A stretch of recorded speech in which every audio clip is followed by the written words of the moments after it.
I don't know if you heard during the broadcast of the men's team's victory to open the Olympics against Serbia. Dwayne Wade at the microphone told a story about scrimmaging prior to the 08 games in Beijing, and how you put Kobe and LeBron on the same team, and how Dwayne Wade and the guys on the other team kind of took a little bit of notice of that. I'm wondering what your perspective on that story is. Well, I don't remember exactly doing that, but it's probably the team that I was going to coach. So Nice. I've always been a decent recruiter. By the way, Dwayne has done an amazing job. I think so too. Yeah, and on that team, Rich, Dwayne was hurt that spring. We weren't sure if he was going to play, and then I said, "You got to play," and he did. And I said, "I'm going to bring you off the bench," and he did. He came off the bench. He was our leading scorer.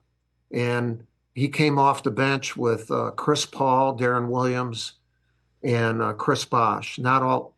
Usually we sub the four of them. And I called Dwayne during that time Rocket Man when he came in. He was amazing and not good. But we had a continuity there. And then at the end of games, we had it wasn't a starting team. You tried to create a closing team. Who would the 5 or 6 guys in the last 5 minutes of crunch time, would work together the best. And the beautiful thing about our players is they're positionless. You can have 5 players out there who really don't have one position.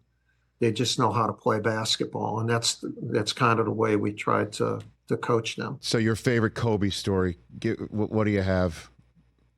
Your favorite Kobe Bryant? Well, I have a bunch of them. What do you have?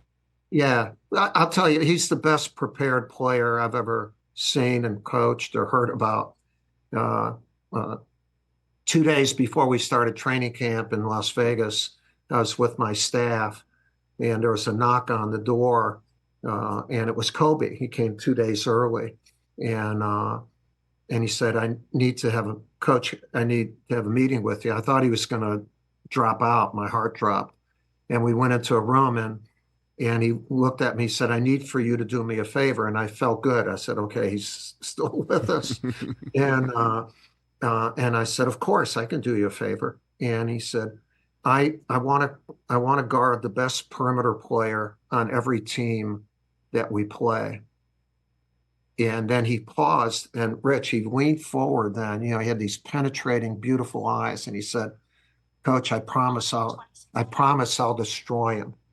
And I wanted to put out a contract right then, but I didn't.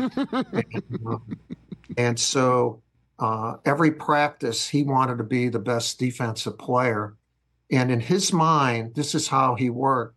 He knew that in order for us to win the gold medal, we wanted the 2 best teams in the world besides us were Spain and Argentina, and that we would have to beat Argentina, and he wanted to guard Ginobili. And that's his vision. And finally, we played Argentina in the semis, and we're beating them by 20 points, and Ginobili got hurt. And after he got hurt, they came back with 8, 10 points of us because Kobe needed to be motivated like that. And remember, at that time, he was the best player in the world and the leading scorer in the NBA. And he wanted to show everyone that I'll do the dirty work and I'll play defense. He was a magnificent player and competitor and guy. Catch the Rich Eisen Show every single day on the Roku channel, 12 to 3 Eastern, for free.